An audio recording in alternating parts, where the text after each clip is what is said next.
Hey friends, so I want to apologize before you watch the video. If you're watching this live, the full video, Jackie's camera is a little the wrong direction and it flips and gets normal or past the halfway point. So if you want to see her look great, you might have to turn your camera a little bit. I apologize for the technical inconvenience, but otherwise it's a fantastic, fantastic conversation. So enjoy.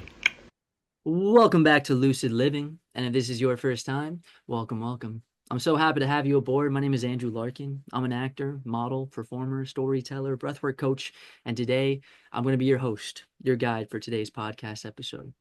All right, my friends, we have had continuously on our Heavy Hitters family, and this is someone that I am just genuinely so excited to have a conversation for. Getting into the industry, it's a little nerve-wracking trying to navigate and figure things out, and along the way you really need mentors, and this is someone who I just have like so many questions for, has been such a great role model for me, and has done some really cool things. Probably the coolest guest honestly on the podcast, even though I love everyone. I'm so excited to have this conversation. But before we dive into this, let's start by grounding ourselves in this moment.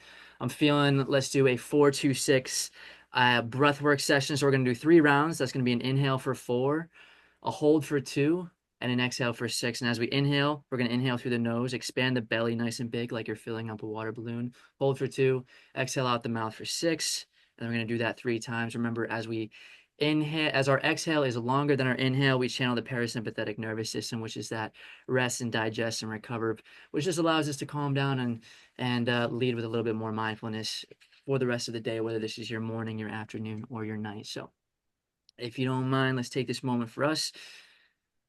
And let's begin with an inhale through the nose in 3, 2, 1. Big inhale through the nose. 2, 3, 4. Hold it. 1, 2. Exhale out the mouth.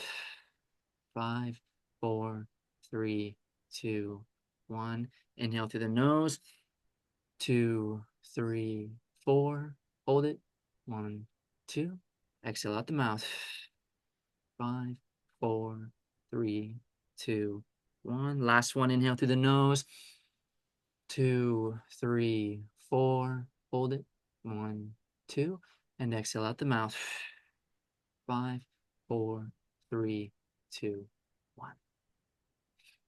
Alrighty, you can return to your natural breathing. Wiggle the toes. Wiggle the fingertips. Take a sip of water if you feel called. And my friends, today we have with ourselves a comedian, a business entrepreneur, an actress who has made some pretty cool appearances on some pretty darn cool shows. I'm talking 2.5 Men, That 70s Shows, Friends, Pretty Little Liars, Blue Bloods, The Kroll Show, Law and Order, Supernatural, and you might know her as Elizabeth from The Office. It is none other than Jackie Debatin. Jackie, welcome to the show. Hi. Wow, that was a lot of memories down there on those credits. Oh yeah, we're gonna be diving into all of it. All of it. All right, my friends. So today we start off with asking all of our guests, right now, where are you presently? Where are you geographically? And how are you feeling in this particular season of life? Okay, well, obviously I'm in New York City. And yes, I am here in New York City. I split my time between LA and New York, but I'm here now for about 5 months. So in the city, very excited to be here. My season of life. Well, let's see, I'm turning 55 this year. So what's that? They call that double nickels, right? So season of life. Yeah, it's aging is interesting, but I'm here and I'm alive, and that's all we can really we can ask for. Amen. Amen. Alrighty. Now, I always ask the most loaded question up front, but I always find as I've, gone through my own journey in life, so much of like who I am came from my childhood, came from my environment, my parents, the way I was growing up. 0 to 7, you build that kind of software programming that kind of leads you to where you are today. And so much happens along that journey. So I wanted to ask you, in your own words, what was life like for a young Jackie growing up? What was your family like, your environment like, those steps as you aged throughout, those awkward phases in school that led you to, studying the arts that got you into acting, that got you to where you are today? It is an absolutely loaded question. We could probably spend like 10 hours on it, but if you wanted to share that in your own words, take it away. Okay, well, I grew up on a dairy farm in Southern Illinois. Being from a family farm, I worked a lot, physical hard work, baling hay, feeding calves, mucking stalls. Um, that's kind of childhood. If anybody has grown up on a farm, they know when you're old enough to lift a bucket, you're working, and you're working before school, you're working after school. I always say when I left the farm, everything was going to be easier Mm, because that's pretty much like being in boot camp when you're a child. mm, So yeah, but it was a great way to looking back, it's a great way to grow up. It teaches you hard work, a very strong work ethic. And so I'm grateful for that. Although my mother always said that I was a city girl that accidentally got born in the country. So yeah, I've always mhm, wanted to live in the city, and I've spent my whole adulthood either in LA or New York. Yeah. What were the steps when you like? How did you know you wanted to be an actor right off the bat, or did you Yeah, study it? yeah. Ever since when I was little, I was always doing the school plays and all of that stuff. I always enjoyed all of that kind of stuff. I guess the one story I would say, a funny story I could tell you about that is that I guess it would have been sixth grade. We were doing Christmas Carol, and I'm sure most people know what that is. And they wanted me to audition for the wife, and I was like, wait, I want to play the Scrooge, right? Like that's the best part. Mm, Like and they were, and so my mother went to the music teacher and was like, listen, my daughter really wants to audition for the Scrooge, and so I did, and it was up to between me and this kid named Kevin Harms. I'll never forget Kevin, wherever you are. But I beat him out, and I cross dressed as the Scrooge when I was in sixth grade. wow. Yeah. Was that like the first like bite like of the bug, you know what I'm saying? Like when you were Oh like no, I younger? think it was probably close to like third or fourth grade. We did Rumpelstiltskin, and I was in that. I just always loved it. In the camp, Hmm. I would do all the plays and all of that. I don't know if at the time I thought I was gonna try to make a career out of it. It was just Hmm. something that I like to escape, I guess, by doing Hmm. those sort of things. Yeah. Yeah. And then were you like when you went into like high school, were you a theater, kid? Yeah, yeah, yeah. I did all the plays, and I wasn't a very good singer. So I did all those, but I wasn't like the best singer. So I'm still not, I can't carry a tune, but that's okay. So yeah, there was more college, I guess, is when I started doing real plays. And I thought I was going to be just a straight business major, but then I really got into it. And I had a great college professor that was very encouraging to me. And I did a lot of cool, like one act plays. One that I remember the most was playing Dorothy Parker, um, which probably most of your listeners and know who that is. A very famous female writer of her Mhm. time and very avant-garde, and that really got me into the idea of being a professional actress. Yeah. Where did you study in college? Southern Illinois University in Carbondale, Okay. And then and so they was were it they yeah. were kind of known for their playwrights program, not as much for acting, but I think that was what was so great is we had amazing like playwrights. So I got Mhm. to do really cool like original um playwright, a lot of one act playwrights that went Mhm. there to study playwriting. So that was what was, and I always thought that I would just do more theater. I never really thought I would go more into TV and film, but Mhm. Yeah, yeah. so what was that transition like when did you visit New York and then had you ever visited there like just like recreationally before then? Yeah, I visited here and I really wanted to move here first. But I was in college and a young, and I was like in a sorority and I was like trying to find somebody from Illinois, that wanted to move to New York with me. I guess I was a little uh trepidatious to move here on my own. And one of the sorority girls said, well, I don't want to move to New York, but I'll move to LA. And so I was like, okay, well, I guess I'm gonna go to LA then. Mm. So that's what I did. So you went to LA first. I went to LA first for 21 years. Oh wow, okay, awesome. And then how was that transition? Like were you going there strictly for acting? Did you have a job lined up? Like what was and at that time it was a very different time, right, in the industry as well. So what was it like navigating that space?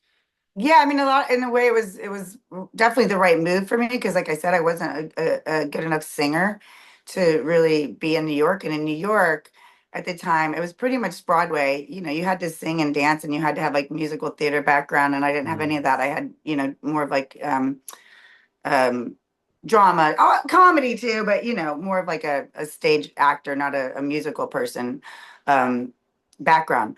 So, or the other things that were in New York at the time, and this in the 90s. So, Andrew, I'm not even sure you were born yet, but 97. there was, yeah, there was like soap operas here and stuff, but there wasn't Hmm. a lot of, there was really no film and TV stuff. You really needed to be in LA to do that. Hmm. Yeah. So what was you're transitioning from kind of like having that theater experience and then you're getting into film while you're in LA. Was it like student films that you were doing, or did you make connections that were able to do like short films or like feature or like TV? Like what was that kind of entry into film? Yeah, that's a good question. So, it took me several years to get an agent. Again, back then it was so different. Hmm. People weren't making their own stuff. You were like, even low budget stuff was being shot on Super 8 film. Like everything was that. So I was in classes, I was doing showcases, I was doing plays, until I got my first agent. And then that was in 94, 93, 94. It took me about a year and a half to get my first agent and get my first job, Hmm. and I knew nothing about film technique or TV, like camera technique at all. But I took an amazing class with the guy who's still around. I found out because just referred him to somebody. His name was John Homa, and he's still an amazing teacher. He's still teaching. He teaches film technique and camera technique, and it really changed. I was like from the theater world, so like I didn't realize like I needed to understand camera angles and I needed to learn how to bring everything down to just all of that. And he was like amazing teacher for me in that Yeah. respect. That's amazing. Yeah. I want to talk a little bit about because I feel like there was like those shows that I kind of rattled off was like this like golden age of TV where you had like network, you had pilot season, and it was kind of things are just drastically different now. Um, and I'm curious what that like process was like. Were you auditioning for pilot season every single week? I hear like that's a different level of stress where it's like you're auditioning so much and then more often than not you're not getting the call. But what was it like when you got the call that you got like that first job that was kind of like, oh my God, this is huge. Okay, well, we're talking about TV or film. What are we talking about? Which one? I mean, Could be both. Let's say both. okay, I mean, my very first film, as long as we're talking about, if we want to talk about camera technique and Mhm. how green I was and how little I knew about film production. My very first film was with Linda Hamilton from the Terminator series, Mhm. and I was playing this. She was a therapist. I was playing a cutter. A teenage, not The teenage. I mental was health. in my Yeah. 20s, but yeah, uh, and it was a very intense scene. That I was in this therapy session with her, and I like throw a chair through the. Anyway, long story short, I had no idea what I was doing. I didn't understand. Like, I didn't know that you do a master first, and then they move in for coverage. I mean, yes, I'd heard about it, and they talk about it when you're in these classes, but until you're actually on set, you don't really know, right? Mhm. And so we'd like done a couple of takes, and I thought I was done. I thought we were done after we did the master shots. And I remember telling Linda, like, oh, it was so nice to work with you. And you could just see her eyes like, oh, this girl does not know what the hell is going on, like at all.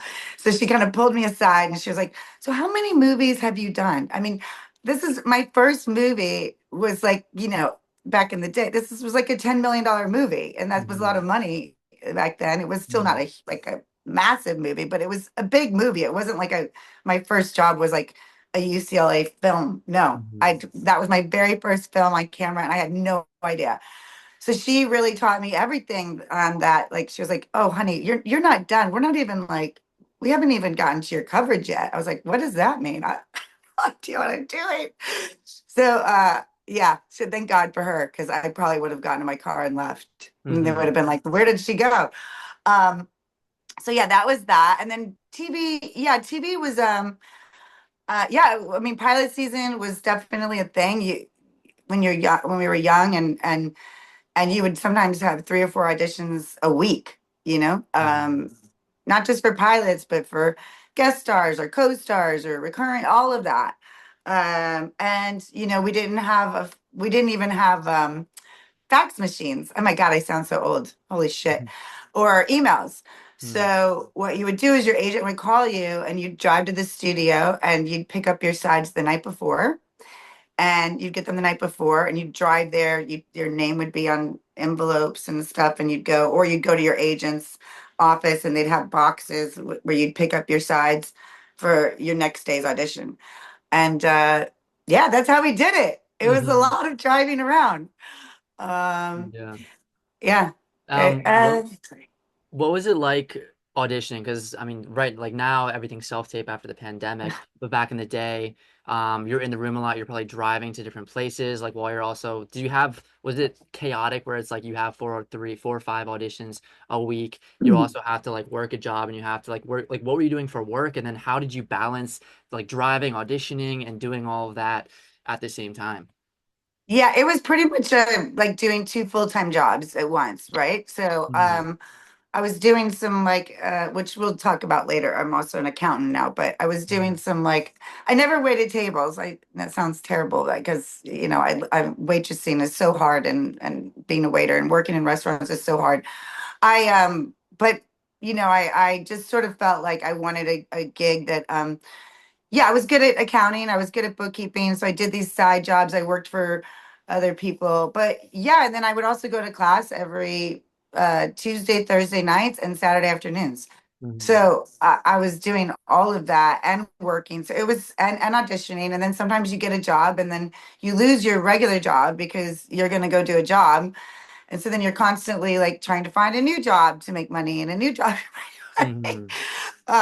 Which we can talk about that later, what I ended up doing to sort of stop that cycle. But yeah, I mean, as far as auditioning in the room, I think it's such a lost.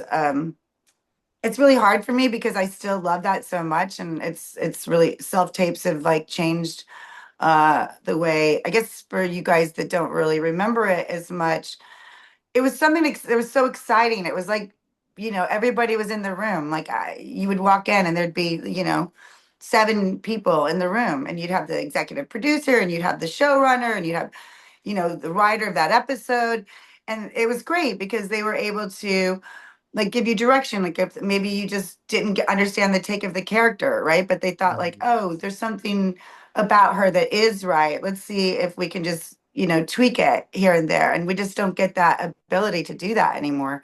Hmm. So yeah, I loved that. I still miss it. And this it's exciting part too because you start to meet all your fellow actors that way, Hmm. there were so many of us that we'd kind of get put in a category, obviously, right? And I was never really like the girl next door. So, but it's like you knew all the same girls in your age range that were all going up for the same jobs, and sometimes you become friends, sometimes you were not become friends. But it was a great way to sort of like have someone to kind of commiserate with, these things. Or later, you'd get excited when you'd be like, "Oh, I didn't get it, but I heard Kristen got it. Oh, good," Hmm. and and things like that. And that's kind of all lost now. So I hate to sound like an old lady that misses the old days, but I do. No, I'm an old soul. I mean, there's like the community aspect. I think ultimately, as things get more accessible, we lose the heart and we lose that community that you get from like the speed of things, which is everything's kind of a double-edged sword. Like there's beauty that comes with self-taping. There's also like the other side that's a little bit more unfortunate. But I'd love to know a little bit about in like that kind of audition process. You've worked as like some co-stars and guest stars of some like the funniest TV in like history. What is that prep like? And when did you start? Because you said like you maybe weren't into like a comedic actor early on, but these are like amazing comedic roles. And I'm sure that's like, is in the audition, are you improvising with the casting directors? And like, are there nerves that come with that kind of play? And then what is the difference when you're like, you self or you're in the audition, you're auditioning, you give them, they play, and then you find it, and then you get on set on that day. Does it fluctuate? Does it change when you're like working on set, dancing and acting with your fellow cast members? What is that kind of that progression like? So I would say I'd start by saying this. I never thought I was funny. So yeah, it was very hard for me to understand why I didn't think of myself as funny. So even when I would go in for drama roles, sometimes they would laugh in the audition, and I'd be like, "Oh, I didn't think that was funny." But maybe that's what, and there are a lot of drama roles that have a lot of comedic, like life, right? Life Mhm. is funny, even when it's life is funny, even when things are hard or sad or whatever, right? So, yeah, I just didn't ever think of myself as funny, but I do remember my manager or agent at the time, but I've been with her since I was 24. So I've been with her for a lot of years now. She was my agent and then became a manager later. But I remember her saying, like, she really was the one that kind of convinced me that I was funny. And she's like, people think that you're really funny. And I was like, what? I didn't understand it. Which I think kind of is what made me funny, right? Mhm. Because Mhm. sometimes when you see comedians and they're trying to be funny, it's not funny. Mhm. So sometimes I didn't even know it was funny. I was like, why is that funny? Okay. But it made it real, I guess, Mhm. you know? So yeah, the audition. Wait, what was the question about that? I guess Oh, like going from auditioning. auditioning. Yeah. Yeah, so when you're in the room, it's auditioning to me it's a totally different animal than when you're actually on set, right? Mhm. Because sometimes some casting directors obviously will kind of like riff with you or whatever. But really on these big shows, unless it's like they tell you to improvise, the writers want to hear their words, right? Like they're not here to see, like you're not here to be hired as a writer, right? You need to make their words work, and you need to make their work. And sometimes it can even be down to like the smallest words. Like don't even add. Like I remember I was doing a show. I don't remember, it was I can't remember the name of it. It was with Steven Weber, but it wasn't Wings. Anyway, I just remember them saying, I kept adding like a the or an and or something like that. And it did take away from the joke, you know? Mhm. It's like, especially in sitcoms, there's a certain rhythm and a cadence to it. So you have to sort of understand that there's a reason why they wrote it that way, and that you're not really there to improv. Unless, of course, you're doing like Larry David, if you're doing Curb or, those sort of shows where they really want you to improv. Um, I mean, sometimes I might add a little tag at the end, if like maybe the sides don't, they sort of kind of like end, so maybe I'll just add a little something in the end just to like lead them with a laugh. But you don't really want to change the words, if that Mhm. helps. But Yeah, then yes, absolutely. it's totally different when you're on set then, right? Because now you've got a real actor, not just a casting person or a reader. But some casting directors are awesome as far as like when it comes to comedy, because they will like kind of give you stuff, right? Other times you have to sort of like you have to imagine what's happening, with Mhm. whatever actor that is, especially if it's somebody that is like playing the part. If it's somebody like Steve Carell, or you're doing Friends, or you're doing these big shows and you know who the actor is, then you can kind of imagine their cadence, their vibe, and you can kind of do it that way. Mhm. Um, yeah. So then when it's on set, I feel like auditioning is one thing, doing the job is something totally different, right? Like Mhm. when I did The Office, the first episode of The Office, and I auditioned, it was obviously they were not in the room, which was kind of strange back then because that's not normally true, right? It was just with casting. Because a lot of times you'd have at least 8, 9 people in the room every time. But that's what made it great, because it made it, Mhm. you sort of like your nerves were there, but you sort of you got to go. You can't like be in your head.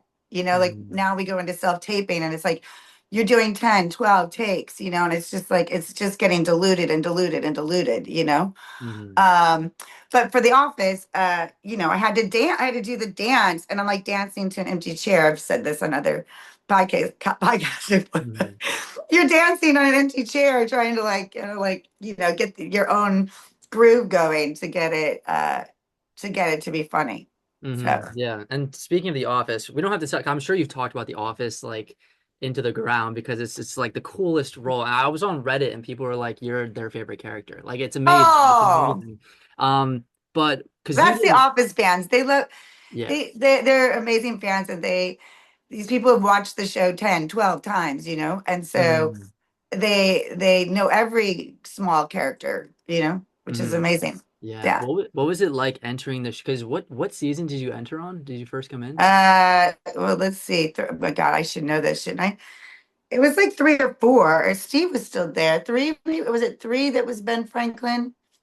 I don't remember the actual season number, but yeah, it was Steve was there, and what was oh, what was it like? But Yeah, I mean, yeah. ironically, it's weird because I wasn't a big watcher of the show. Okay. My first husband at the time was, so I'd watched it with him before, but I wasn't a big watcher of the show yet. So I don't think I had a lot of nerves about going on this set. I've also done like 150 guest stars. So there's something about those doing those sort of guest stars when you've done a ton of them. Hmm. Every time you go into a new show, your first day is like the first day of kindergarten, You're like, Hmm. oh, okay, who's who, where's what, what's this set like?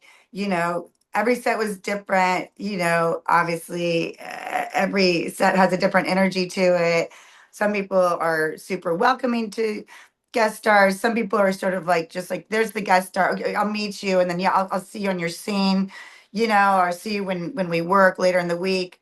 Um, so it varies Hmm. when it comes to that. But I wasn't necessarily as nervous about that first day with them because immediately you knew that that whole cast was so down to earth and so like welcoming and all of that. Like they were just like, oh hi, yeah, nice to meet. Oh, no, no.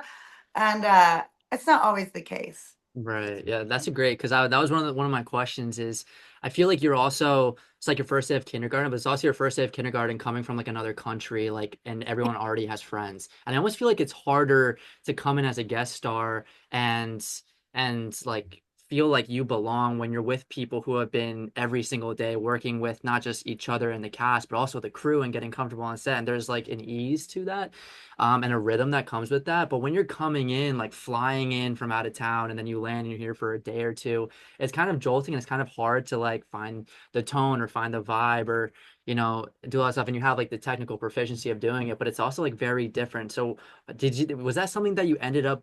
Clearly like getting more comfortable with over time, but early on was that challenging to like you're trying to like am I enough as an actor? I'm starting off with this, I'm new, but then I'm also entering this world that's someone else's world, and maybe some people are like nicer, maybe some people aren't, or like welcoming. Was that harder when you were younger being guest star?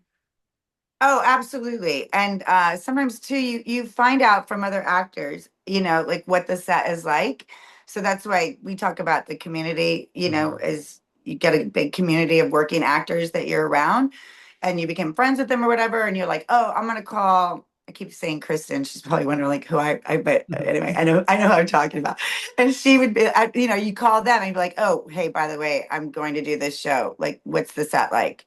You know? Hmm. Other times it was like very well known around town. Like this is a hard set, so like be prepared. Hmm. I remember CSI Miami. David Caruso was very well known to be really tough. And so it's like he especially was the kind of guy, and people were very intimidated by him. But he was an amazing because he was always on set 2 or 3 hours before everybody else. He knew every single line of his, and he knew your lines too. So if you were a guest star on that show and you didn't come prepared, you were going to get your ass chewed out for sure. And I'm sure I'm not the only actress that would tell you that. Hmm. There are people that are afraid to go on that set, and so you had to come prepared and you had to know your shit.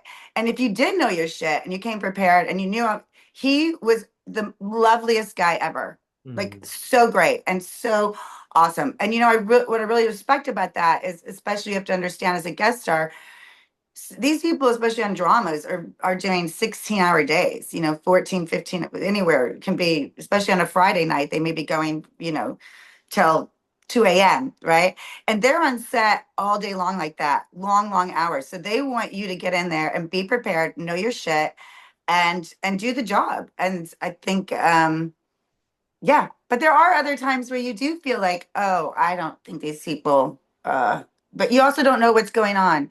Like sometimes I would go to a set and you'd be like, okay, I don't know this set, but it seems like something's going on, and you kind of pick up on the vibe. Like I was on a show, this one I won't mention, but the leads hated each other, right? So I was like, oh, this is very interesting. They do their scene and then they kind of like break off and they never speak to each other, and you're like, what's happening? And you kind of just got to like navigate that, right? Hmm. And also stay present to what you were hired to do.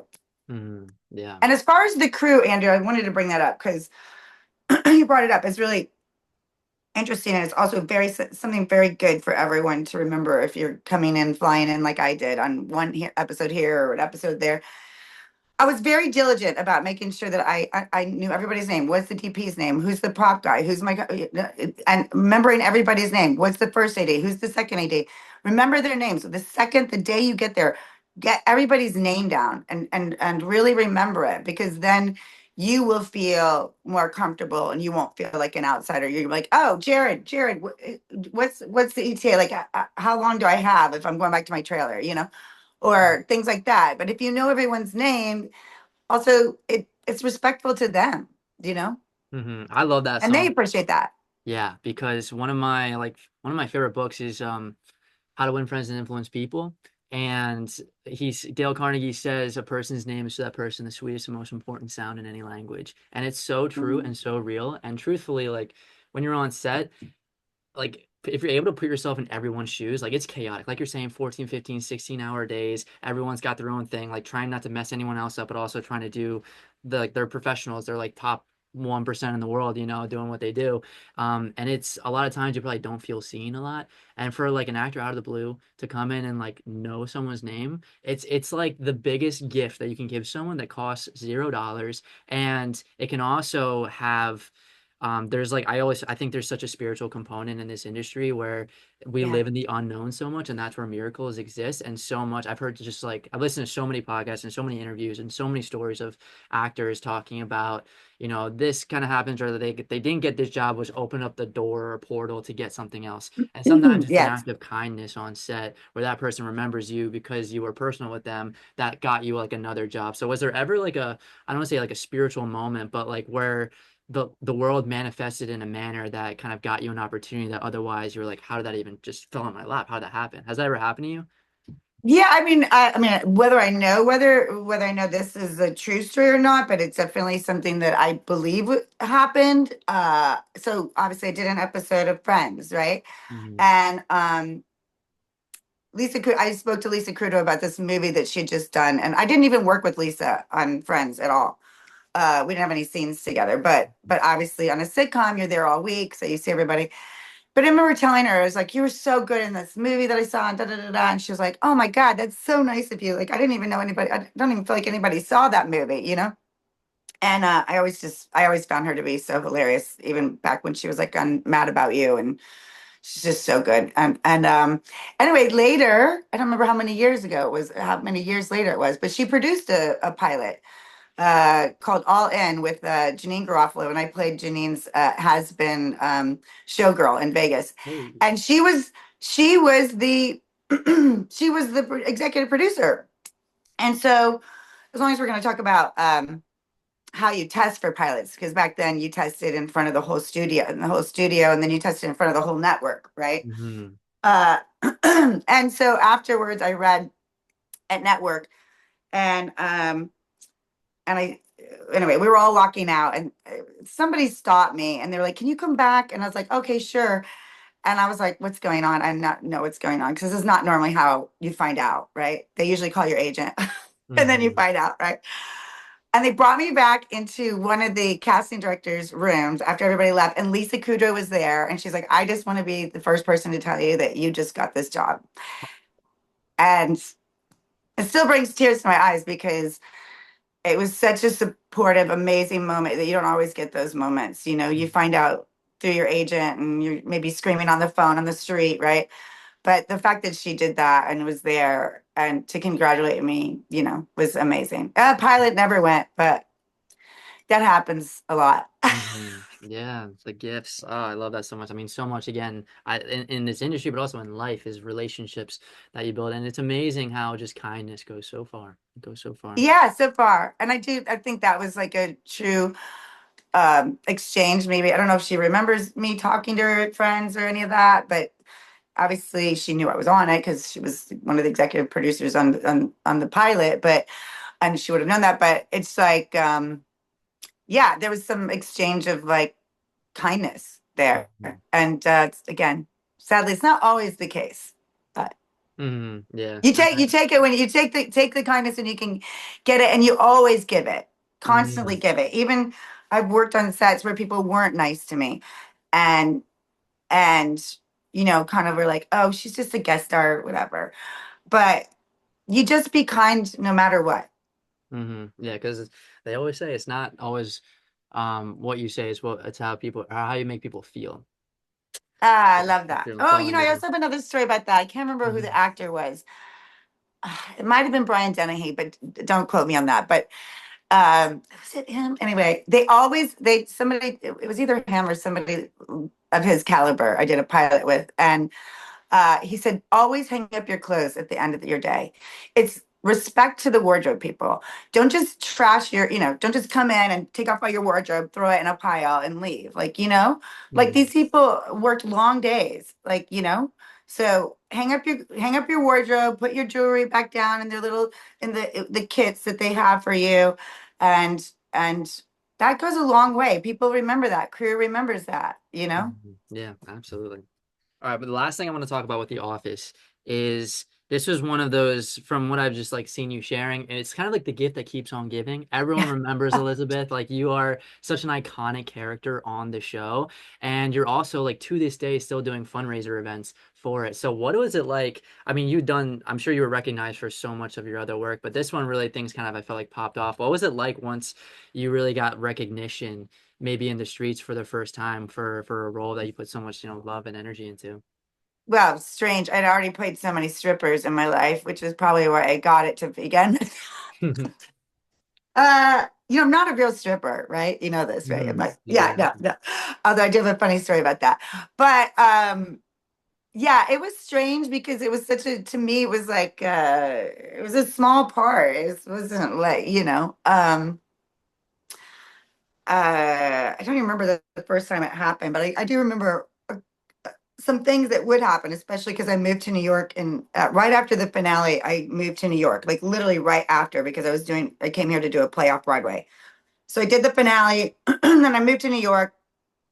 Um, and people would come up on the street and be like, "Aren't you the stripper from The Office?" And it sort of sounded like I was stripping in a lot of people's offices. Not that it was like, I was like, the TV show, The Mhm. Office, like just some random office. Yeah, sometimes I thought that they were confused and didn't know what they were talking about. I was like, really? Are you sure you don't think I'm somebody else? That's just that's so indicative of Office fans, because Mhm. that's just how they are. They're so amazing, Mhm. and they appreciate every single person that played any part on that show whatsoever. Yeah. Um, Earlier in my life, people used to confuse me with somebody else, like a lot. That would happen a lot. Like, Mhm. actually, funny story is I used to get chased by the paparazzi because apparently I drove the exact same car as Cameron Diaz. And I guess I look a little bit like her. Oh. I mean, I don't necessarily see it myself because I see her as like this blue-eyed like model, and I Mhm. think of myself as like a very charactery kind of gal. I don't think of myself as like a beautiful like that, right? But I would if I wore my sunglasses, people always thought I was her. So the paparazzi would chase me a couple of times. And the first time it ever happened scared the shit out of me. Mhm. And I rolled down the windows and there were like cars and there's like cameras everywhere. And I was like, they're like, oh, you're not Cameron. I took off my sunglasses. I was like, oh, you're not Cameron. I'm like, no. They're like, she drives the same car as you. And I was like, oh, hilarious, right? Uh, Oh, that's so so messed up on so many ways, though. what's that? Just the fact that like they know her car and they're just Yeah, stalking. Like that right? world is crazy. Crazy. And yeah, or like one time I remember, this is gonna sound kind of hurtful, but it's okay. It's hurtful towards me, whatever. But I remember being in a restaurant and I was waiting for some takeout. And I had still had my sunglasses on, and this woman just kept looking at me and looking at me, and she was like, I know you, I know you. And I was like, okay, I don't know who she thinks I am, right? And I took off my glasses and she's like, because once you see my eyes, I don't look anything like Cameron Diaz, right? She has those big, beautiful blue eyes. And they're like, oh, no, sorry, you're nobody. And I was like, oh my God, I am that's so mean. What's the words? So funny. Yeah, I Mhm. mean, you just take it all, and then later the paparazzi would just roll up to me and be like, "Hey, Jackie." I'm like, "Hey, what's up?" You know, they Mhm. knew it wasn't her anymore. So, Yeah, but yeah, crazy that would have time. been that was definitely the only thing that I was like, "Wow, that must be scary to Mhm. have that kind of interaction." Yeah. Yeah, yeah, it's crazy. Um, so you talked about early on, like just in the time of the industry, the only time you could really get stuff done is like you needed someone else who had the Super 8 camera, or had the fancy camera, the equipment. Now we all have it with our cell phone. We can basically, if we have an idea, a vision, some friends, a sensibility, we can shoot and film anything. And after these years of wealth and accumulation of knowledge and experience and instincts, do you see yourself just continuing to act, or do you want to get behind the camera? Do you have stories that you want to bring to the world? Because now you have so many new connections with that. Where are you with that? Yeah, so you never spoken about this before, but yeah, I mean, I think first of all, I'm in awe of people that do this, right? Because I wasn't raised, we sort of were kind of we had to go this traditional route, right? There was really no other way. I mean, you also had to like live in LA. You know what I mean? It wasn't like you couldn't send your tape from like you know Georgia or live in Montana and send a tape and get an agent. That just wasn't none of this like so it took me a while to sort of even understand that this is what was happening and this is what was going to happen and you had to do it. You kind of need to get on that wagon, I guess. So I'm Mhm. just now sort of getting on the wagon with doing that. So you and I've talked about it before, but I am working on this show called Panks and Punks, and it's they're acronyms. So it's a professional aunt, no kids, and a professional uncle, no kids. And I finally have got a script that we love, and we've met with some pretty big showrunners and stuff about it. And so I'm gonna try. It's a little honestly, it's a little overwhelming for me, because I'm used to just sort of like coming in and I'm used to reading, getting jobs and doing it. So this is going to be a whole new thing for me and it's scary. But I never had children myself. And I've always been kind of known as all my friends' kids' Aunt Jackie Mhm. and my niece and nephew, obviously, as well. So this is a story. Basically, I think we're becoming a pretty big demographic now, where a lot of women are choosing not to have children, and there's nothing wrong with having children or not having children, but I know many of my friends that don't have children. We become very important role models in other people's kids' lives and in our own siblings' kids' lives. And so this is kind of a take on that. She doesn't kind of start out as a great aunt though. She's going to be kind of like inappropriate maybe Gotta have and more. do funny things that maybe parents would be like, no, I can't do that. Which I have many stories of my own life doing that because I wasn't a parent. Um, but yeah, so it's Panks and Punks, and we've got a great script finally. It's taken me almost 4.5 years to just get the script to a place. Yeah. Mhm. So now it's yeah.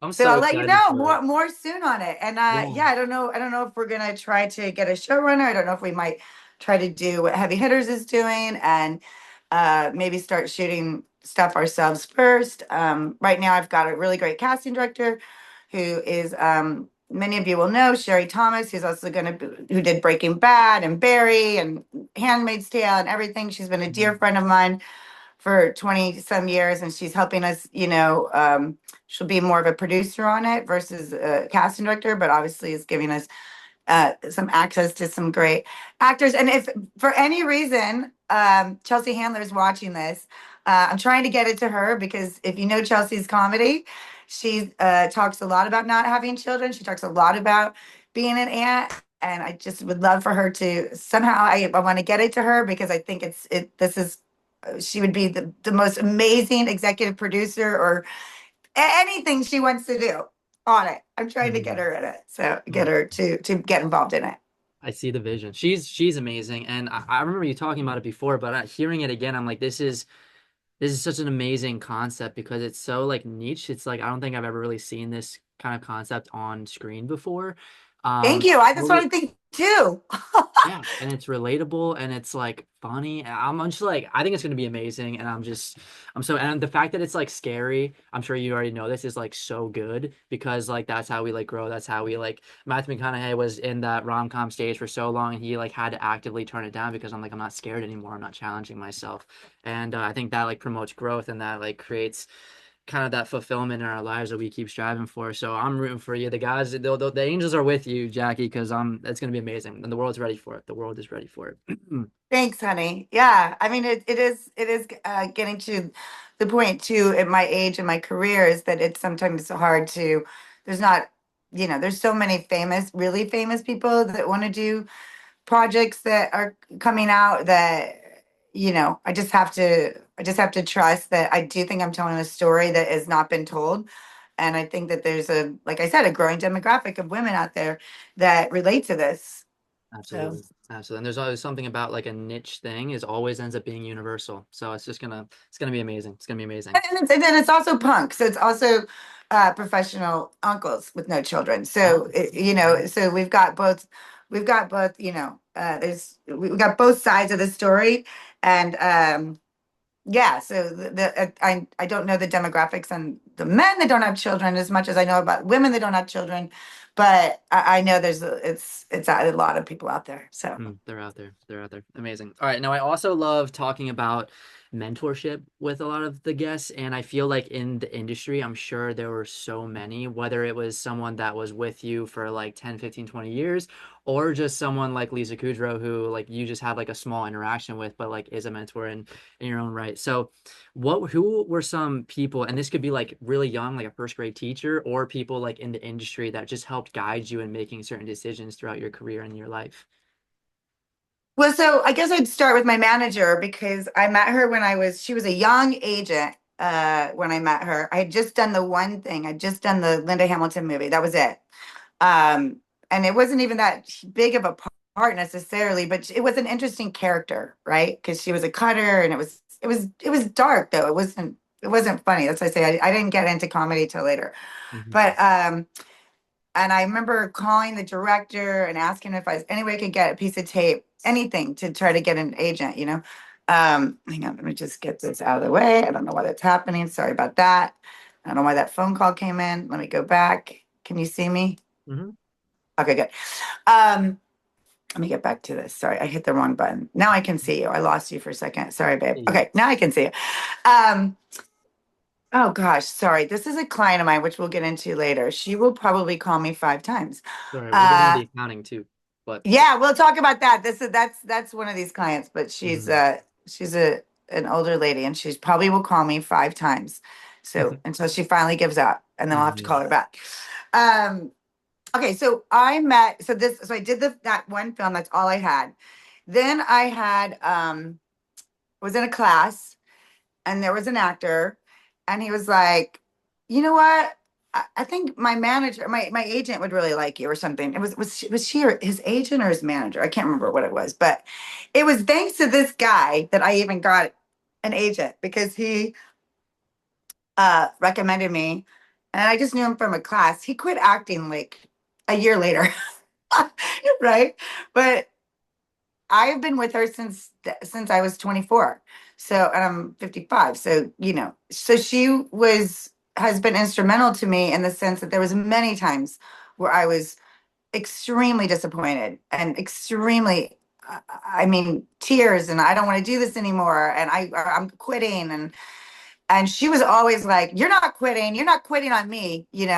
She's like, "Cuz you may not believe in you, but I believe in you." And she's helped me through a lot of dips in my career. There Mhm. was years where I didn't work at all. Mhm.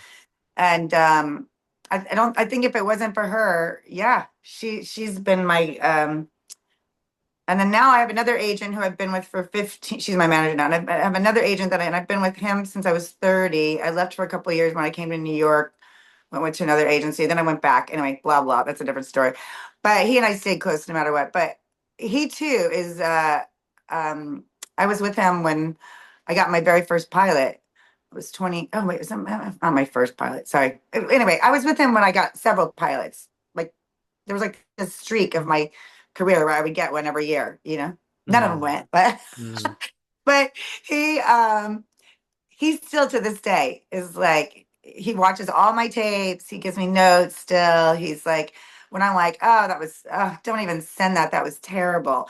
And he's like, no, I don't think it was terrible at all, you know. And um yeah, so those two people in my life have definitely been the ones that have kept me going. Mm-hmm.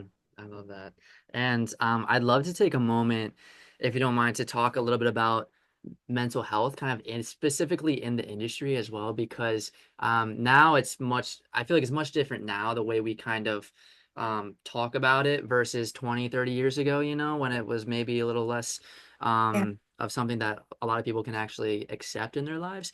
And then also the life of an actor, you're in the circus, it's uncertain. It's like you say, you have maybe months or years where everything is amazing, and then it's like it should be linear, it should be a linear line that goes up, and it doesn't. And it's like months or years where you don't work and you have to navigate that. And then I know you also have stories where, you know, in this industry we get so close. Like I've heard Matt Oh, Damon talk about, I think it was Primal Fear. He was like in the screen test of this unbelievable role that everyone in his age was going after, and it went to Edward Norton, and he went from being like this close to booking the role to like tearing the ticket like at the theater, you know. So like the kind of margin of like, it's crazy in this industry. And I know you got really close to some really incredible roles, and it can be the most, and especially when we're that close in your screen testing, you start getting deep into the character, finding your own personalization to it, and then you also start dreaming about what it could mean. And then when it doesn't come through, it's like it just messes with your emotions so many times, and it's so hard to regulate. So mm, over all the years of experiencing like the ups and downs, and even when you like book a job and you think this is gonna, I'm gonna start getting so many different like offers after this, and that doesn't happen. Like, what is it? How has it been for you just navigating the mental side of this industry over the years? yeah. Wow, that's such a deep, hard. Okay, well, Mm, yeah. I mean, it's like I said. I mean, there's so many times I wanted to quit because of those sort of things. It mm, and it affects your mental health because you take it so personally. Because we, as an actor, if you're not putting all the stuff in, right? All the energy and all your experience and all your training and all your stuff and all your hopes and all your dreams, then you're not really probably giving enough, right? mm, So if you don't do that, you're not giving enough. When if you do that and you don't get it, it just hurts that much more, right? And mm, then it also hurts so much more because you start to say, there's something wrong with me. Um, and Yeah, you know, therapy is good. Also, I just think having a bigger meaning of like your personal life and making sure your personal life is put together in the way you want it. I'm definitely guilty of times where I didn't take care of my personal life, and so those things hurt when you miss those opportunities. You have to do this because you love to do this. You can't do this because you're going to get famous or you're going to make money, even. I mean, you know, you have to do it because you want to do it, and that you can't see another way out of it. You know, if there was anything else, I always tell people, if there's anything else, young actors, if there's anything else you want to do in this world, do that, because you have to be willing to be have super thick skin, right? And also but also not lose your, I'm sorry that stupid call keeps coming through, I thought I turned it off. But also be willing to give it all. And are you there? So sorry. You have to be willing to give it all and not get anything in return sometimes. mm, So, and then sometimes I would say the parts you don't get, you know, I've heard people say, other actors say this before, it's just not meant to be, right? uh it doesn't make it any easier. mm, As you know, Andrew, you know, I've talked about this before, but I tested for Breaking Bad. That was probably one of my biggest heartbreaks, right? Still to this day can't watch it. mm, I can't watch it because it's, ugh, you know. And it was to play the sister part, and Vince Gillian and I had an amazing meeting, and then he was like so into me doing this part, and it was like the part wasn't totally in the pilot, the part wasn't totally fleshed out yet, you know, the sisters just kind of introduced. So And I had just come off of doing 2 big pilots for NBC. So my agents were like, "Are you sure you want to do this?" Like AMC was nothing at the time. Like there was nothing on AMC like yet, right? But you just knew when you read that script, you just knew it was going to be, massive. Anyway, so I go to studio, I get through studio, and then AMC says the feedback was, and I knew I was his choice because he basically told me Mhm. I was his choice, and that the other people that were reading were kind of like ringers.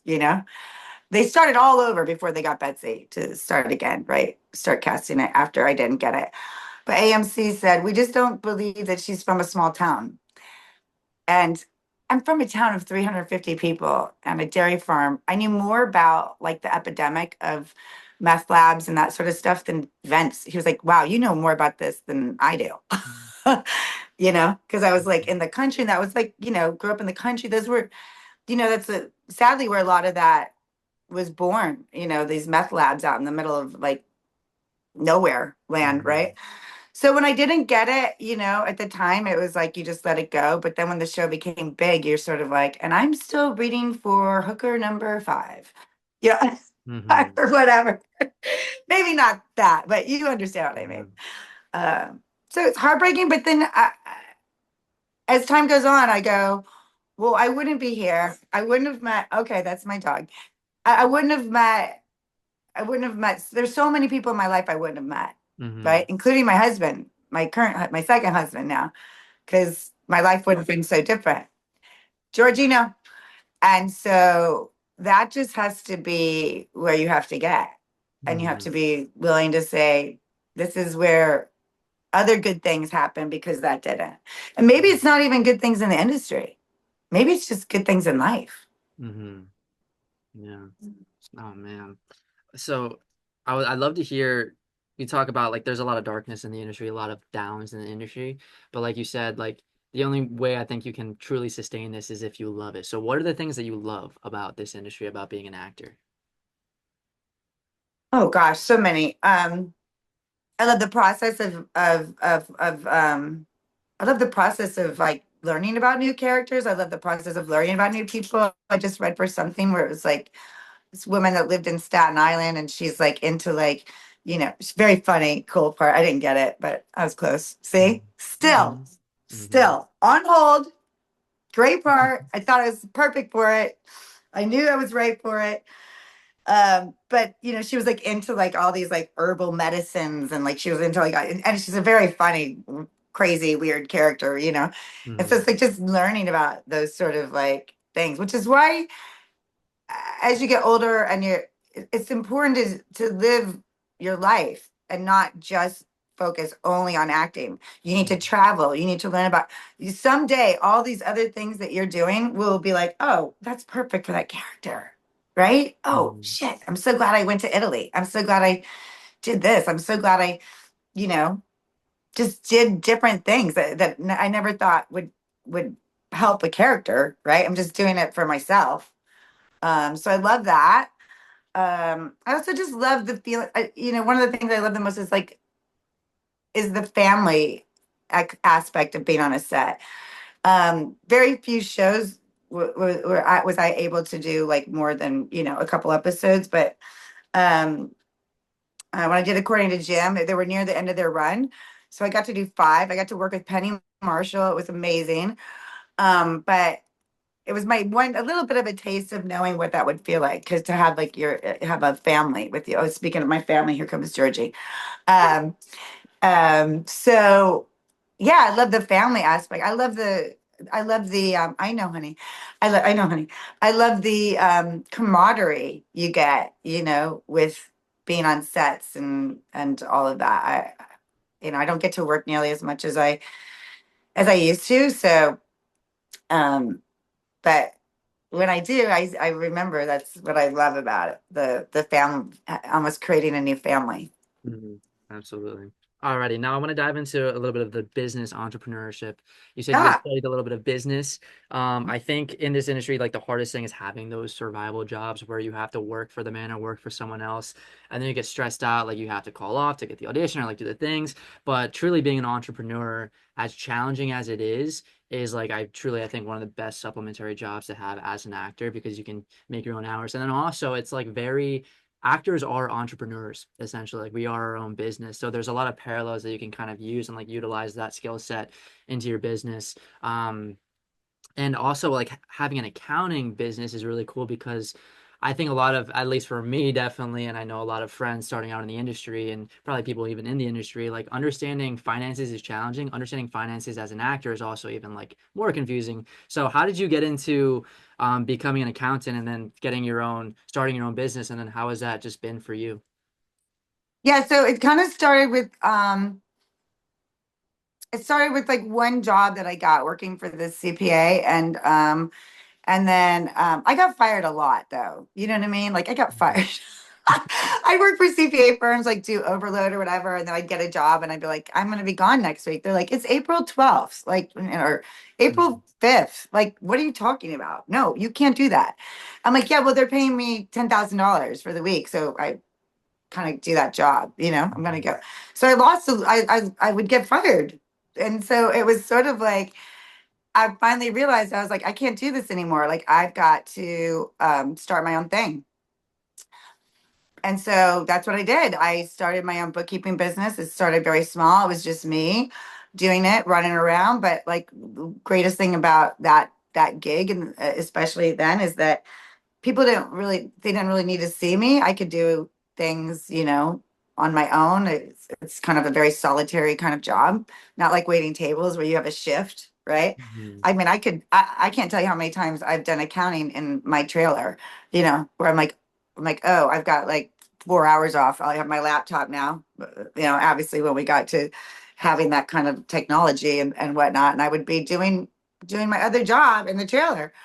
And then it grew from there. And then I finished and then I finished all my training so that I could then do higher end tax work. And then I started having people work for me. So then that was even better because they could be working and I was always making money. If my employees were working, then at least I was making money. If I needed to work on audition or go to set for a week or something, or that sort of stuff. So it just kind of built out of necessity. I was also very good at it. I think I'm built for that kind of guidance because I was raised the way I was raised.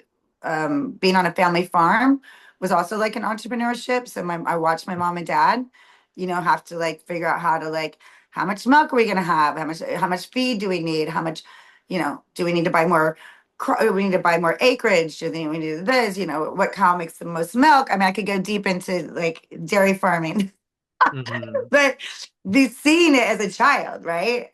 Yeah. Like led me to this idea about I knew how to manage watching them manage a small business, watching them build that really helped me.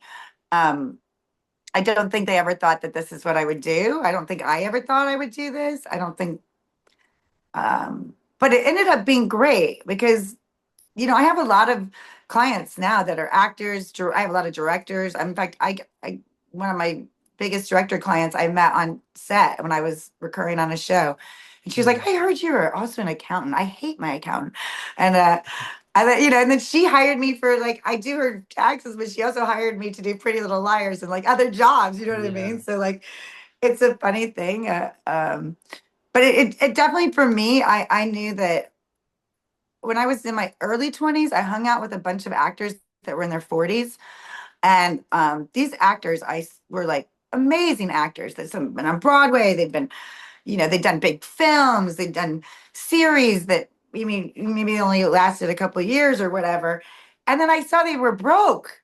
And I was like, oh my God, I can't be broke at 45. I can't be broke at 40. Like, a lot of this business is luck, you know?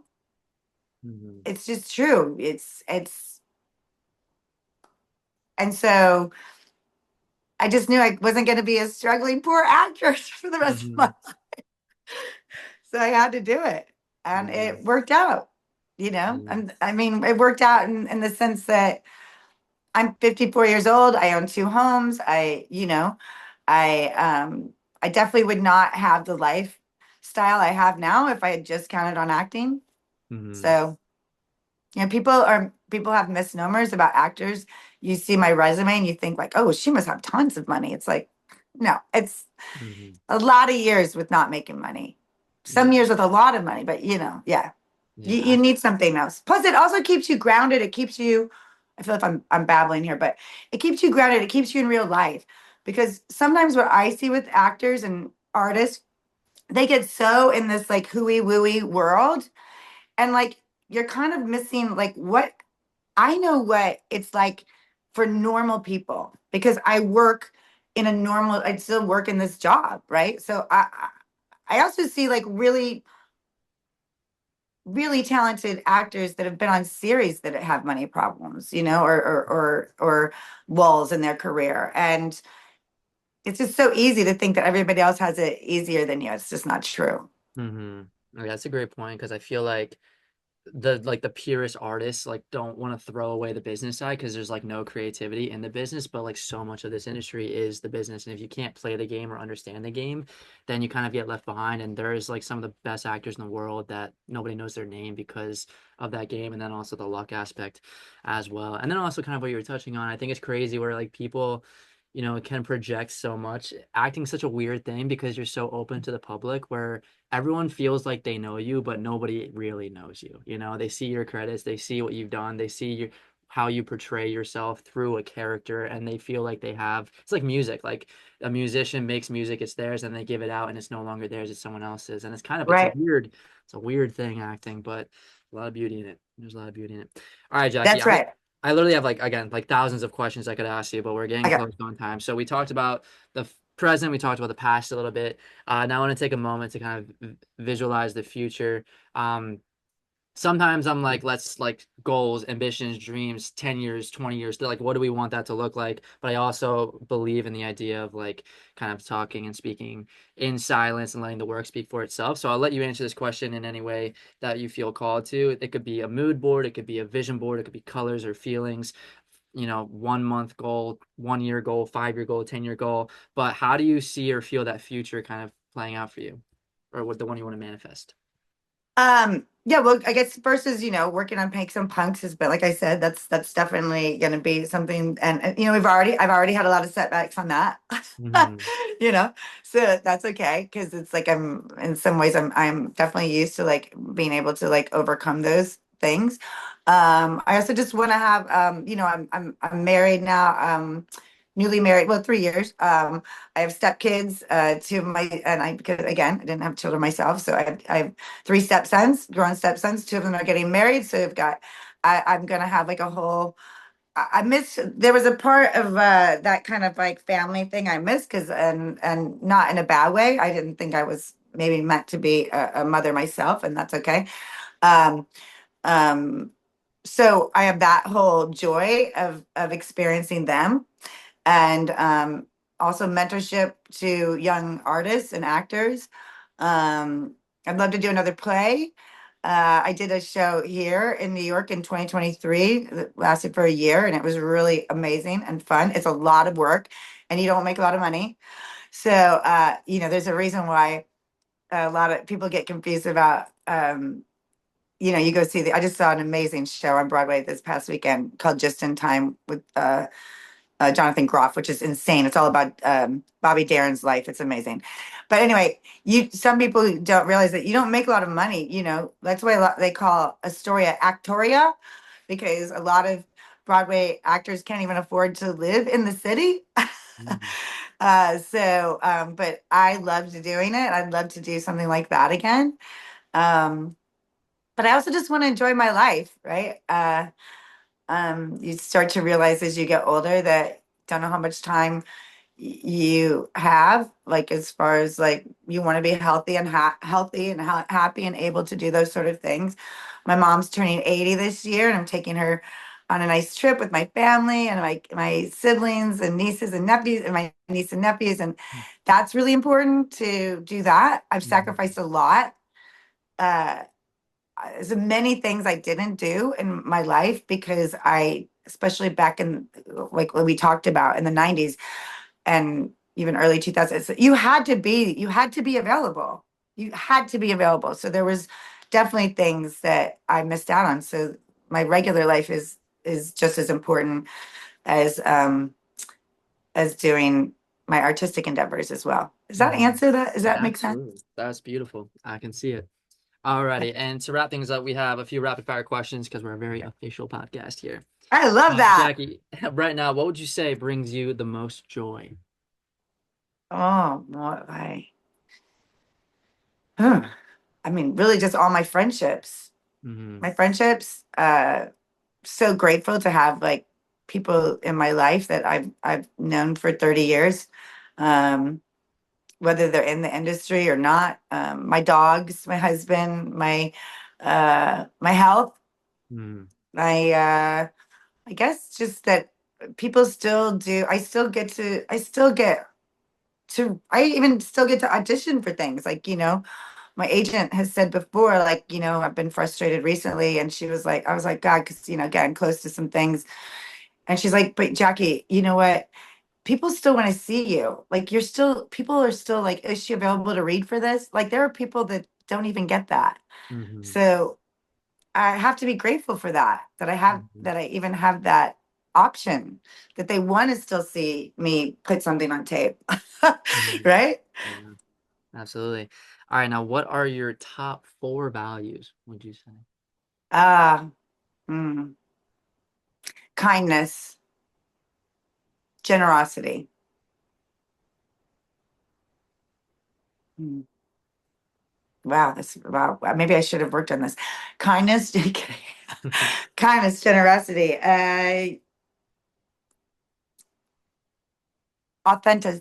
being authentic, right? Being Hmm. authentically yourself.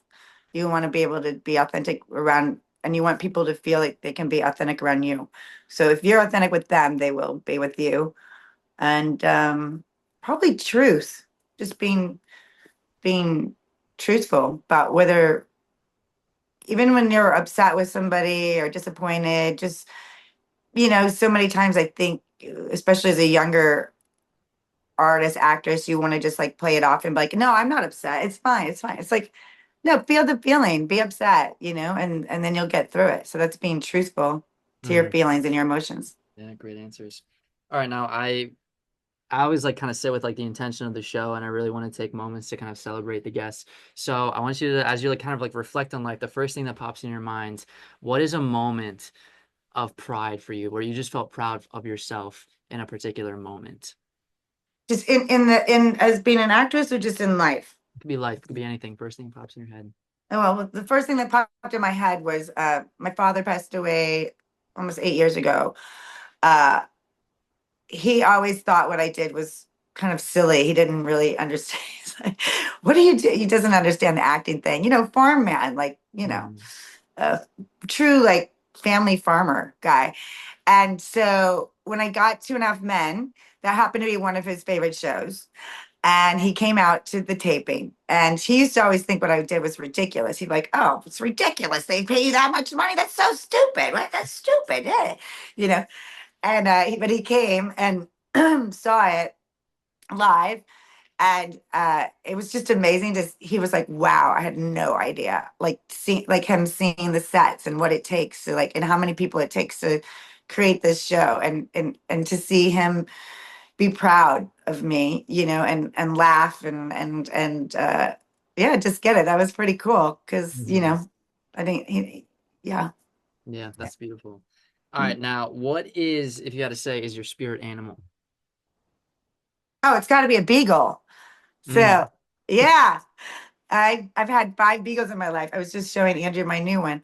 Yeah, it's a beagle. You know why? Because they're hounds. They're hunters, right? Hmm. They hunt for squirrels. I hunt for jobs. I hunt for good roles. I hunt for, and Yeah.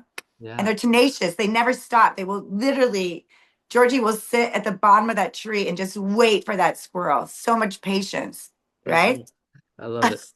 All right, this one's a bit of a doozy, so you can take a moment with it. But what is a book, a movie, or a TV character that would say is most like you? A book, a character, or a TV show that is most like me. Oh, I don't know. That's a good question. You mean like the actual character or like the Yeah, like story? it could be like Katniss Everdeen, like a character, you know? Oh, hmm. I don't know. Or you Shit. could say like maybe one of your character, like let's say a character, because you've done so many characters over the years. What was a character that you felt like you related to the most that you've acted as? Oh, sorry, Andrew. I got to think about this. You're gonna have to put a little pause in between here. I don't play a lot. I never got to play an accountant. I read for uh Entourage. I read for Entourage many times, but there was a character, Constance Zimmer got it, and she's amazing. So I Hmm. love her. But she plays like one of the guy's accountants. And I was like, well, they'll never let me do that. Right? They'll never let me do anything that I really do. uh I guess like deep down in my spirit, I'm pretty like I'm like I'm up for anything, right? So trying to think of a character that's like that. Like whenever somebody was like, "Oh, you're gonna move to New York City at 42 and just move there just to do a show and you're gonna stay, you don't have any friends." I'm like, "Yeah, why not?" Like I would do any of that. I would do any of that. Like Hmm. I remember somebody was like, "Hey, I'm going to this writers retreat in the south of France for a month." I was like, "I'll do that." I mean, that was part of the reason why having this job as an accountant afforded me to be able to go out and do these adventures Hmm. that I probably wouldn't be able to do if I'd not had this other job that kind of like Hmm. it kept things going. So what can you help me think of a character that's I got like I that? got one. It might be a little bit of a left field one, but we've seen Burlesque. Like Gwen Yes. Stefani's character, maybe, because she kind of it comes from like that small town where she said this one quote that just like blew. I think she said no, like the reason why she wanted to get out was because nobody like in her life lives the life that she wants to live. And I'm like, oh, I felt that to my Ah, core. And then she yes. goes, Yeah. follows her dreams, she's a hustler. Yeah. And it's through and it doesn't always have to be like amazing, like, things aren't always amazing. I think Hmm. we're really wrapped up into with the social media these days, which I do some, but um I find that sometimes that social media stuff, like I know friends where I'm like, I know they're not happy. Like I know what they're going through and they're posting all these things that like, I'm so happy. It's like, yeah. But that doesn't, you're not supposed to be happy all the time. You know what I Hmm. mean? If you're not sad, then you don't know what joy is. If you don't have defeat, then you don't know what victory feels like. So yeah, I guess that's a good. I'm gonna have to think about that some more. But I'm a big reader, but I don't know if I've read any characters that I. If I when I think about actors, though, if I think about like actors, maybe not this isn't a character, but Hmm.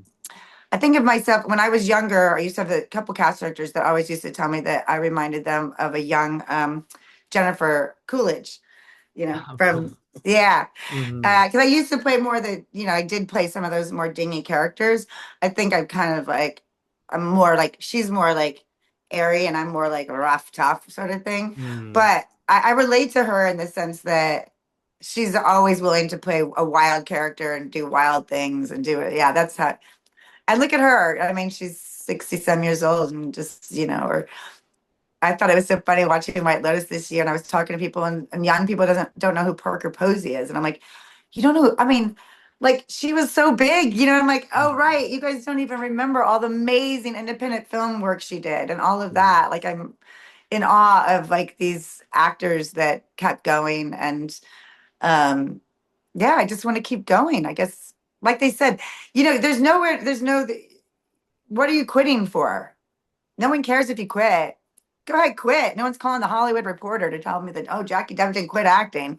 Nobody gives a shit, right? Like, Hmm. don't quit. Just keep going. Yeah, I just actually today I just listened to a podcast, the Smart List podcast with Parker Posey on it. And honestly, because like I had known her from like Dazed and Confused, I didn't really know a ton of her independent work, but she was like the independent queen.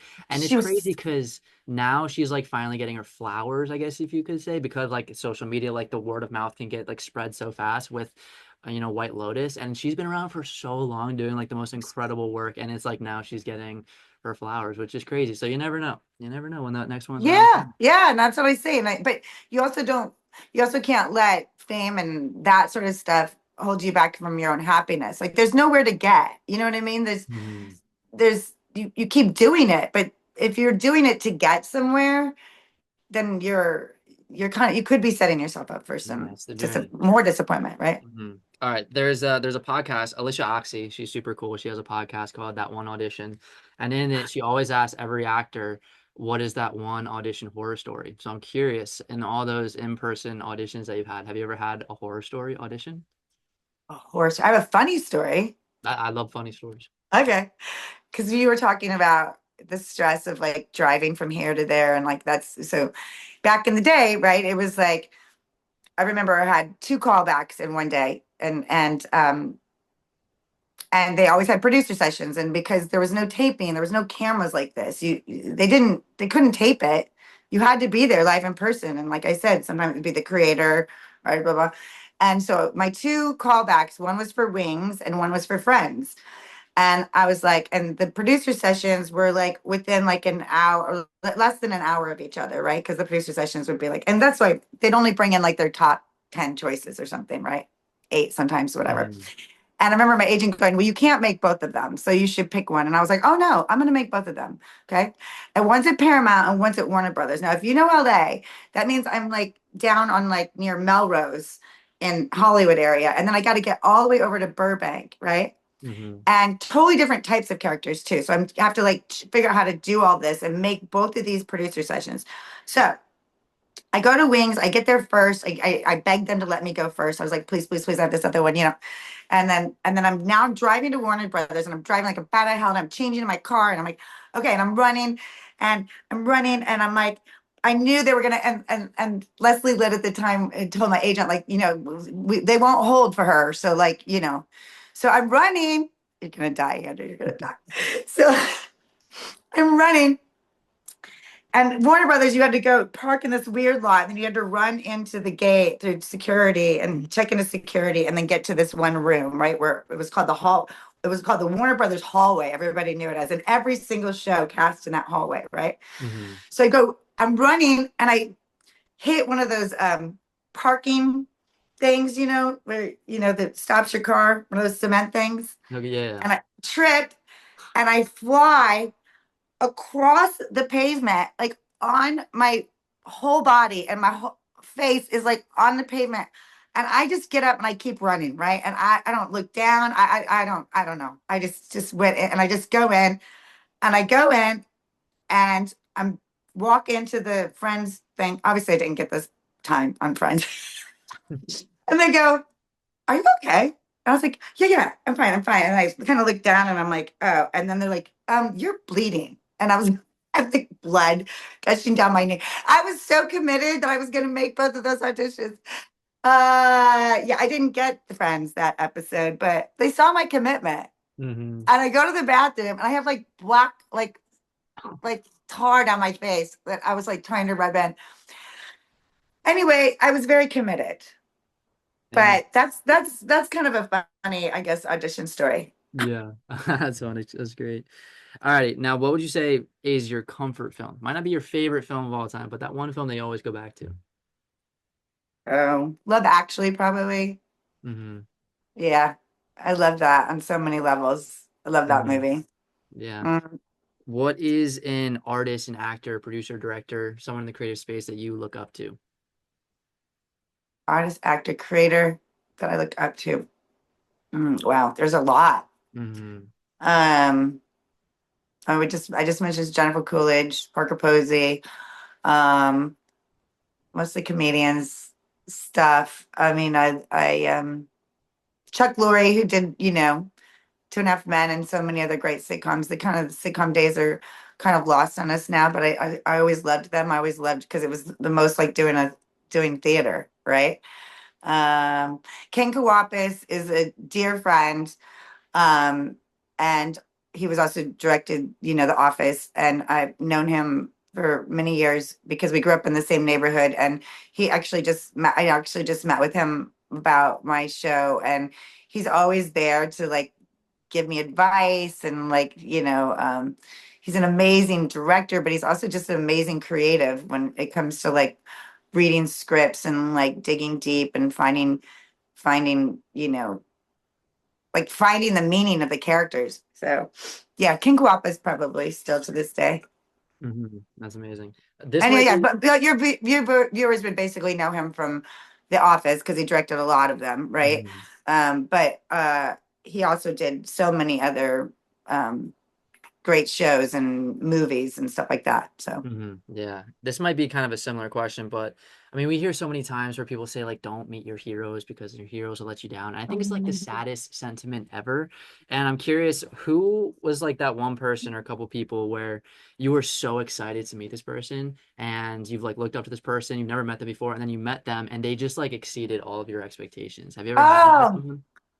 well, Lisa Kudrow, obviously, for Hmm. one. I met Meryl Streep. So nice, so Hmm. great.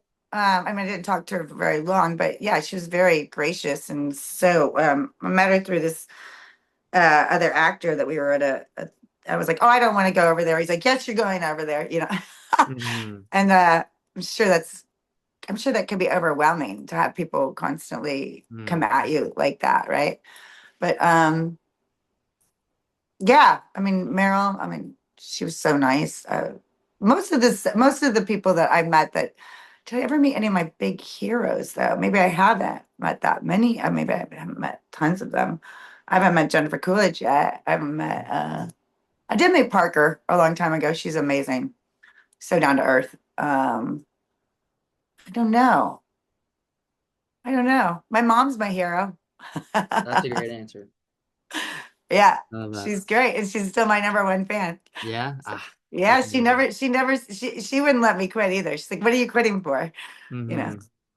Yeah, I love that. Alrighty, Jackie. So life is life is lifing over these next, couple years. Your show, it's getting produced by Chelsea Handler and it's Oh yeah, connecting I with should have mentioned audience. Chelsea. Of course, she would be Yeah. my hero. But Reese over Witherspoon, I'd love to meet her. Absolutely. She's doing amazing things for female Hmm. stories too, and so yeah, she's Hmm. definitely one too. I guess I have a Yeah. lot of heroes. Yeah, that's great. But over this time, all of these dreams start coming to fruition. You're being a mentor, you're giving back, you're booking incredible work, being behind the camera, in front of the camera, growing, and you're such a family-oriented person, traveling, seeing the world, connecting with friends and family, again, giving back. And over time, you live to be like 130 years old, and you live such, a beautiful, grounded, balanced life between, your art and your family life. But ultimately, after all of this, all of those goals get checked, all of the abundance flows through, your time is up and you move on to that next phase, whatever that is. And it's the day of your funeral and all your friends and your family are there. What do you want them to say about you? How do you want to be remembered? That I was an amazing friend, that I'm not judgmental. I think people do tell me that a lot, which I guess I didn't really realize, but I've had friends tell me before, like, you never judge like other people's choices. I believe everybody has their own path. I mean, obviously you're not, as long as you're not harming anyone else, right? But yeah, that I was a great friend, that I was a great friend, that I was uh, I raised a lot of really good beagles, and yeah, and that I was a great mama to fur babies and to my stepchildren. But I guess just a great friend. I mean, we all need great friends, Mhm, you know.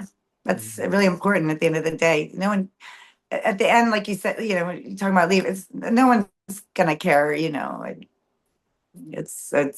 whether you were a famous movie star or a failed plumber. I don't know. I think just like, were you a great person? mhm, Yeah. mhm. And last question, let's say there's a young actor or actress out there who's going through that phase of trying to, transition from thinking they want to do this to actually pursuing this full course, and they have to just balance the uncertainty and they're just feeling a little lost. Maybe at some point they had hope, but now they're just kind of, they've been in months of kind of just struggle and the industry's slow and they're trying to figure things out and they just feel really lost and uncreative, uninspired. What would you say for someone who's trying, to navigate this creative space right now? Well, I'd say first make sure that you're taking care of your own mental health, that you that fiscally you can take care of yourself, because if you can't fiscally take care of yourself, it's very hard to navigate this, because I don't know, we didn't really touch on this before, but when you need it because you need to pay your rent, they can tell. They know. They can feel it. People can feel that in your audition. They can feel your desperation. They can feel all of that. So you need to have your mental health, you need to have your physical health, you need to have your financials, get your financial life somewhat. I mean, listen, I wasn't always like that. You know what I mean? I struggled through that too. But I do know that I did my best work when all of those things were here, right? So that I wasn't trying to compete out of desperation or create out of desperation. Um and there's no reason to, if you really love this, there's no reason to stop. It's not, it's good. Most people don't do this and stay up here, you know? Most careers do this, like we were just talking about with, like you were talking about people getting their flowers, right?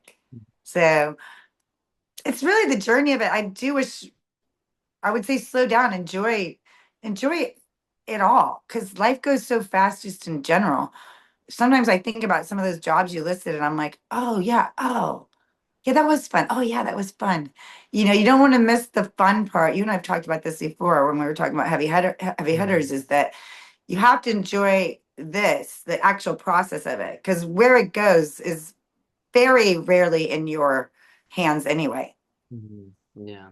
Ah, wise words, Jackie. Wise words, my friend. Thank Yeah. you so much. I mean, I feel so blessed. You're like, again, like I was saying, like one of the first real like mentors who's really like, had a splash in this industry and has, such a great voice and head on your shoulders. And I'm so again blessed to like call you a mom on set and Yes, connect with I you as am like a your friend. mom. Yep, he's You my know, fake. I'm his fake mom, yeah, and and I'm honored to do that, and I'm honored to do this with you because I think what you're doing is great on so many different levels. One is for people to, you kind of need to sometimes take this stuff out of it and get to like the heart, and what you're talking about is also important, right? It's like, mhm, is to stay true to yourself, stay healthy. Don't look beyond, don't look to get somewhere. Just do the things that you want to do, and then those things will take you somewhere, wherever you're supposed to go. mhm, Fate, or what is it? Fate, is it fate, or is it your destiny? I don't know, but or whatever this, I'm saying it wrong, but you know what I mean. mhm. Uh but enjoy it, and I think what you're doing is great, love, and I'm so proud of you, and I can't wait to see what else we get to do together. Ah, so excited. But before I let you go, can you let the audience know where can we find you? Where can we support you on this journey? Oh, where can you find me? Well, you can find me on Instagram. I will definitely be, it's just my name. I'm not like, I don't have any cool handle. I'm not cool enough for that.